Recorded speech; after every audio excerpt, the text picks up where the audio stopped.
Ya, Assalamualaikum warahmatullahi wabarakatuh. Perkenalkan, saya Dewi Aisyah dari Pendidikan Kimia 19C akan menjelaskan beberapa subbab terkait materi fenomena permukaan atau surface fenomena. Rujukan yang saya ambil itu dari buku Physical Chemistry oleh Gilbert W. Castellan. Beberapa subbab dalam materi fenomena permukaan yang akan saya jelaskan. Yang pertama, energi permukaan dan tegangan permukaan. Yang kedua, ukuran tegangan permukaan. Yang ketiga, pengukuran tegangan permukaan. Dan yang keempat, efek elektrokinetika. Kita masuk ke subbab yang pertama, yaitu energi permukaan dan tegangan permukaan. Dimisalkan ada suatu padatan yang tersusun atas molekul-molekul bulat dalam susunan close pack.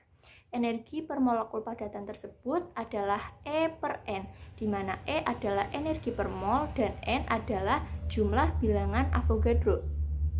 Setiap molekul terikat pada 12 lainnya, sehingga kekuatan ionnya itu E per 12. Jika tegangan permukaan close pack, satu atom pusat terikat dengan 9 atom lainnya. Energi ikat total molekul permukaan adalah 9E per 12 atau dapat disederhanakan menjadi 3 per 4E. Sehingga energi ikat total permukaan itu sebesar 75%. Jadi, energi molekul permukaan lebih tinggi dari energi molekul di bagian dalam karena adanya tegangan permukaan. Ya, kita lanjut.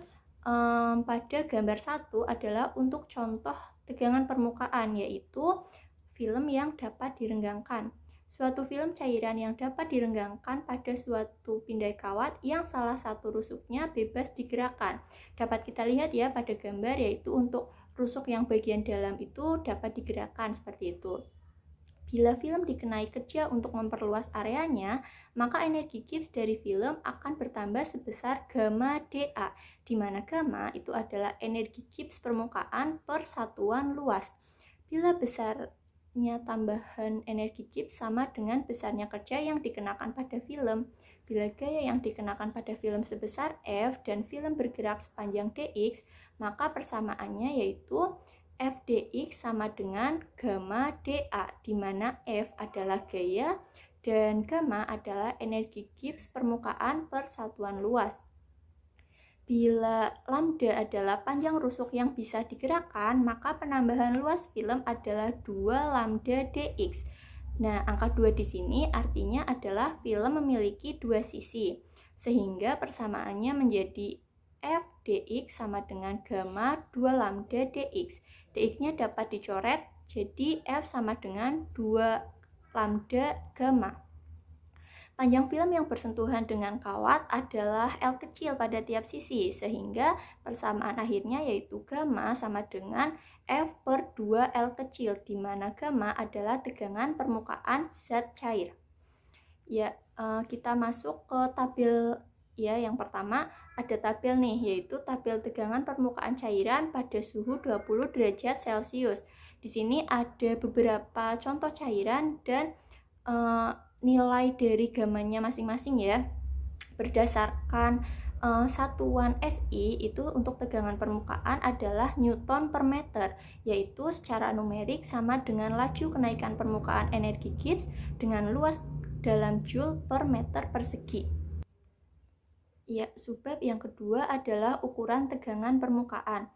Walaupun molekul-molekul di permukaan memiliki energi kurang lebih 25% lebih tinggi dari yang ada di dalam, efek ini itu tidak nampak pada sistem yang berukuran normal, karena molekul-molekul yang ada di permukaan itu jauh lebih sedikit dibandingkan dengan molekul-molekul yang ada di dalam secara keseluruhan. Sehingga untuk rasio permukaan per volume yang sangat kecil, pengaruh permukaan dapat diabaikan. Sedangkan bila rasio permukaan per volume cukup besar, maka pengaruh permukaan cukup signifikan. Kita misalkan energi permukaan memberi kontribusi sebesar 1% dari total energi, maka persamaan awalnya yaitu E sama dengan EV kali V plus ES kali A, di mana EV itu adalah energi per volume, V adalah volume, ES adalah energi per area, dan A adalah area. Dapat kita lihat ya pada persamaan itu diturunkan sesuai dengan yang diketahui, sehingga nilai NS per NV sama dengan 10 pangkat min 10 meter. nilai ES per EV sama dengan 1,25 atau dapat dibulatkan menjadi 1. Sehingga persamaan akhirnya yaitu E sama dengan EV kali V kali 1 plus 10 pangkat min 10 A per V. Suku kedua dalam kurung itu dianggap 1% dari yang pertama. Maka 0,01 sama dengan 10 pangkat min 10 A per V. Atau nilai A per V-nya itu adalah 10 pangkat 8. Nah, jika bentuknya itu kubus, maka A per V itu sama dengan 6 per A, di mana A itu adalah banyaknya rusuk kubus. Jadi, 6 per A sama dengan 10 pangkat 8 sama dengan A per V, seperti itu ya. Kemudian, dapat kita tulis ulang, A sama dengan 6 kali 10 pangkat min 8 meter atau 0,06 mikrometer. Ya, dapat diperkirakan bahwa ukuran partikel maksimum kenyataan untuk partikel yang berukuran kurang dari 0,06 mikrometer masih dapat memberikan pengaruh permukaan yang cukup signifikan. Ya, untuk subbab yang ketiga yaitu pengukuran tegangan permukaan. Dapat dilihat ya, ini yang akan kita pelajari yaitu ada 3 alat yaitu tensinometer Dunoy, metode Slide-Wilhelmy, dan metode penurunan berat. Kita langsung masuk ke metode yang pertama yaitu tensinometer Dunoy. Kita dapat lihat ya pada gambar 2 itu adalah alat tensinometer Dunoy. Besarnya gaya yang menarik cincin sama dengan besarnya tegangan permukaan cairan yang melawan pertambahan luas akibat tarikan pada cincin.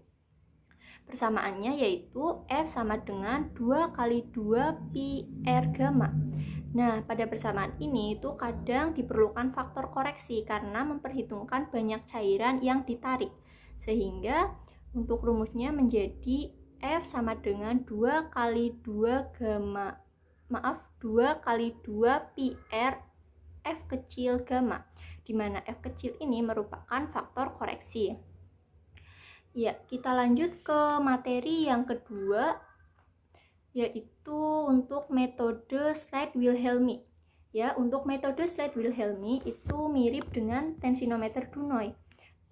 Pelat yang sangat tipis seperti kaca penutup mikroskop atau selembar mika digantungkan pada salah satu lengan timbangan dan dibiarkan tercelup ke dalam larutan.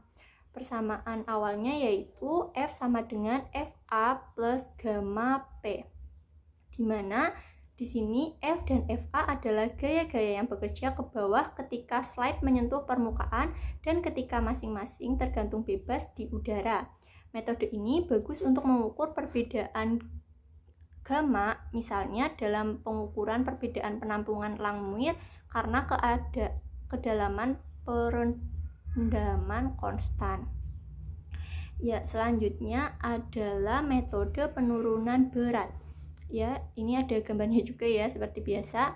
Metode penurunan berat sama halnya dengan semua metode pelepasan. Apabila cairan yang akan diukur diletakkan dalam suatu alat yang di dalamnya terdapat bagian berupa kapiler, sehingga dengan mengukur jumlah cairan, waktu untuk pembentukan tetesan dapat diatur. Nah, pada saat cairan menetes, gaya yang bekerja itu adalah 2 pi R gamma sama dengan M kali G, di mana M adalah massa dan G adalah percepatan gravitasi. Lanjut masuk ke subbab yang keempat yaitu efek elektrokinetika. Untuk efek elektrokinetika kita langsung menyimak di gambar ya. Ini adalah gambar elektroosmosis. Ya, jika potensial listrik diterapkan antar elektroda, aliran air ke katoda terjadi. Dalam kasus quartz dan air, divisi dari lapisan ganda dalam cairan bermuatan positif. Muatan positif ini itu akan bergerak ke elektroda negatif dan air mengalir bersamanya atau elektroosmosis.